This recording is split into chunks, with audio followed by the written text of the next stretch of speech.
Ngayon po, kapiling na natin si Mang Rolando Heran ang nagkaproblema ng double vision or naduling sa madaling salita at ang ganda na ng mata ngayon. Diba? Kumusta na po kayo? Mabuti na po. Ilan ako? Isa lang po, Doktora. Ay, isa lang. Dati dalawa ang tingin niya sa akin pag nanonood ng Hiling Galing. So, isa na lang ngayon. Opo. Dati po ay... anong tawag dito? Naging, anong tawag doon? Nakadikit na halos yung itim ng kaliwa yung mata. Kaliwa, pumasok dito. Yung itim, pumasok dito sa gilid. Opo. Samantalang yung kanang mata nyo ay diretso. Diretso po.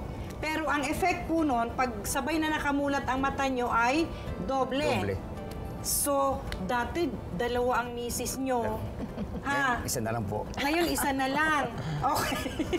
Dahil ang tingin niya kay misis dati dalawa. Pero pag ipinikit nyo po, yung isang mata na may problema at nakabukas yung kanan na walang problema, isa lang si misis. Isa lang po. Ayun, nagdodoble pag parehong mata ang nakabukas. So, nung naranasan nyo po ito, nagkonsulta ba kayo kaagad sa ospital? Ang sabi nyo sa akin, pag gising nyo isang umaga, doble na. Opo. Una nyo ba nakita dalawang ilaw? Dalawang ilaw.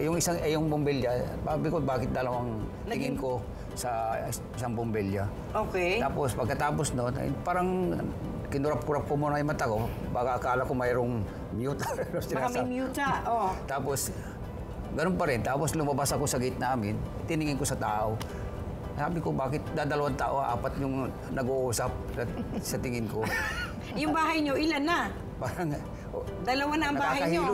Ayaw nyo nang yumamang ka bigla. Dalawa na yung bahay mo, ha? Teka muna. Wala pong pagkahilo. Meron po. Meron. Kasabay ng pagkahilo, kasabay ng double vision. Double vision. So, in-inform nyo si Mrs. kaagad. Opo. At pina-check nyo ba kaagad sa ospital? Hindi po. Pinalipas ko muna ng 3 days.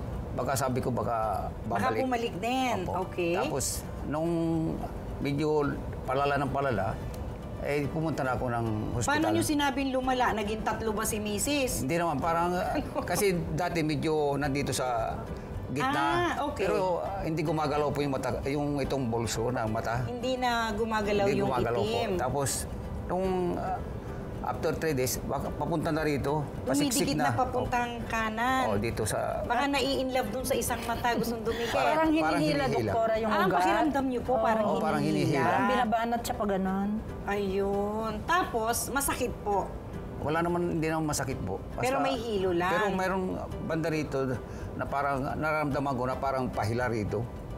Parang nababanat yung ugat nyo galing dito, papunta dito. Tayo na hindi nyo po mapigil. Opo. So after 3 days na walang pagbabago at papunta na paurong ng paurong yung mata nyo na hindi na siya kumikilos, tsaka na kayo nag-decide pumunta sa ospital. Okay, so ano po ang ginawa sa inyo sa ospital? Sinika ko muna, tapos nung walang makitang walang makitang diferensya? Diferensya. Kasi, normal daw po. Parang yung kumbaga sa kinunan pa ako ng yung sasalamin, yung tinis nila yung... Baka salamin lang ang kailangan. Salamin lang ang problema. Kasama niyo po ba si Mrs. noon? Ano po ba ang ginawa sa ospital? Doktora, tinignan-tignan lang, chinek dun sa aparatos. Wala naman silang makita. Normal daw naman. Wala naman diferensya. Tapos nung after siguro ilang months, pina-CT scan siya, request for CT scan. Tapos after, kasi hindi naman namin makuha kaagad yung result, after a month, week.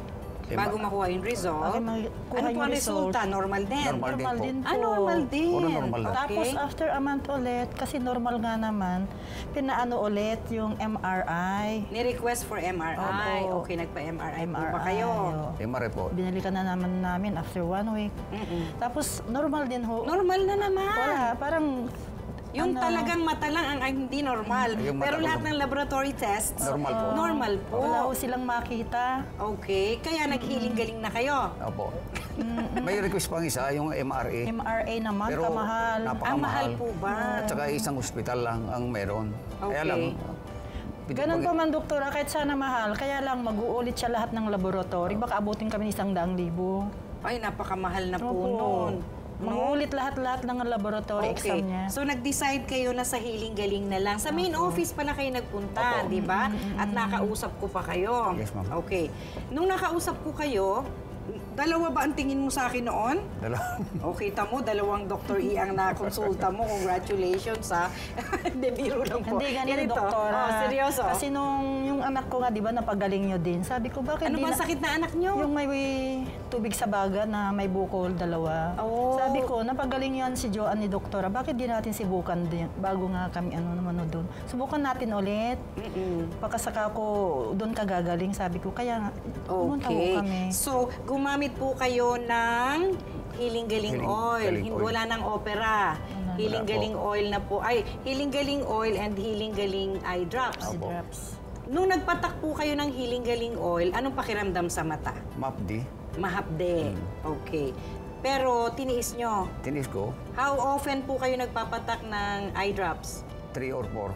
Times a day. Opo. Tapos sa gabi, naghahaplos ng Yan. Healing Galing Oil sa mata, papuntang sintido, papuntang likod ng ulo, Opo. no? Umaga, tanghali, hapon Hindi yun. lang sa gabi, doktora, kung may time ako. Kung wala ako- Ino-alternate nyo yung Healing Eye Drop at Healing Galing Oil.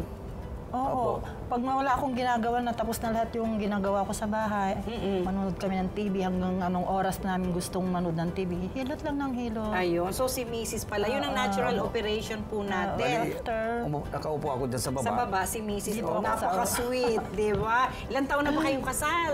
matagal na ako, 27, 28. Oo, hindi pa rin nagsasawa sa pag-aasikaso sa bawat isa. Tama po yun. So, nung sinimulan po ni Mrs. na maghaplos ng Healing Galing Oil sa inyo, days ba may naramdaman ka ng improvement? Oh, para kasi nung medyo mayroong pakiramdam ako na parang manhid birthday dito. Okay. Tapos tuwing nahihilot, gumaga ng pakiramdam ko. Nawawala yung pagkamanhid Oo. na nararamdaman. Doktora. Okay. Ay, magaling si Mrs. ang doktor mo kasi. Di ba? Dahil sa inyo po, tinuro nyo po yung tamang pagbasa.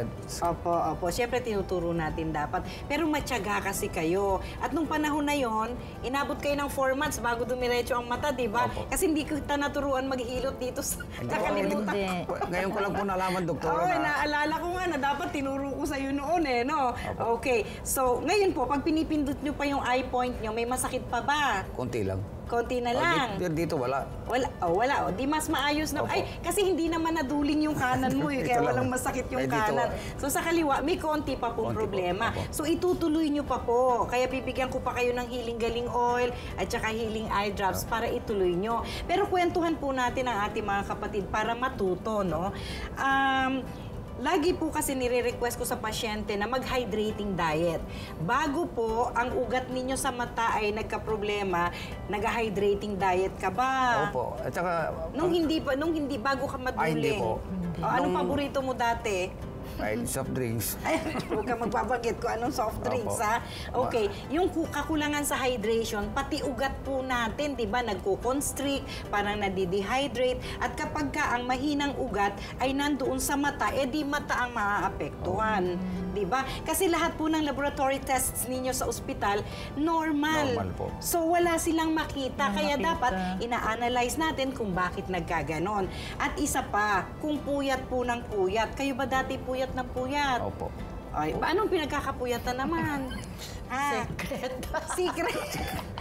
Parang yung dalawang to ang may nakakapuyat baga pag mag-asawa magkasama. Teka muna, huwag dadalas. Hindi Ay, ano? yun.